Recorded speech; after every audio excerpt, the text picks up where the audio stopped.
Bonjour! Dans cette vidéo, tu vas pouvoir apprendre à intercaler un nombre entre deux nombres, c'est-à-dire trouver un nombre qui est un peu plus grand que l'un et juste un peu plus petit que l'autre. Il est intercalé, il se trouve entre les deux.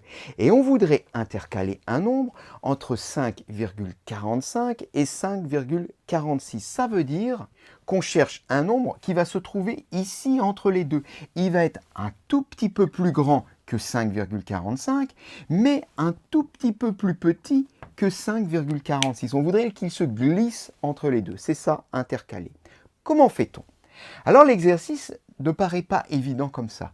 Parce que quand je vois 5,45 et 5,46, je ne vois pas comment glisser un nombre entre les deux. Si j'avais eu ici, par exemple, 5,49, alors là, ça aurait été sympa.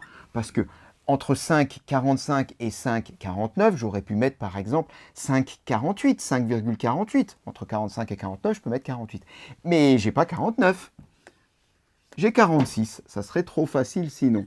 Alors comment faire pour arriver tout de même, car c'est possible, hein, si on pose la question c'est que c'est possible, à intercaler un nombre? Eh bien, il faut tout simplement être un peu plus précis.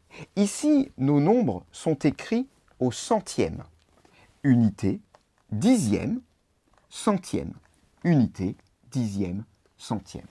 Si on veut arriver à intercaler un nombre, eh bien, il faudrait aller jusqu'au millième. Eh oui, forcément, parce que si au niveau des centièmes, ça ne marche pas, il n'y a plus rien qui rentre, ça veut dire qu'il faut encore affiner la recherche, un peu comme un zoom, où on va être beaucoup plus précis et on va travailler au rang des millièmes. Alors, si on veut travailler au rang des millièmes, bah, ce n'est pas très compliqué.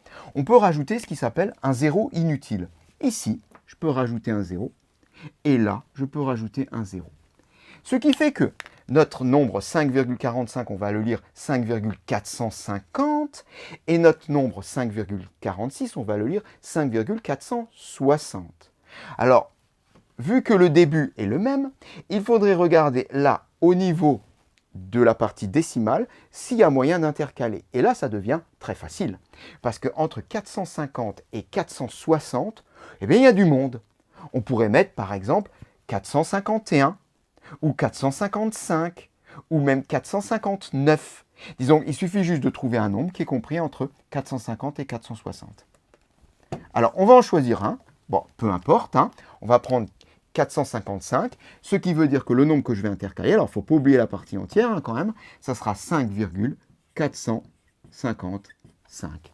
Et là, ça marche. On a bien 5,450 qui est plus petit que 5,455, qui est lui-même plus petit que 5,460. On a bien intercalé un nombre entre deux.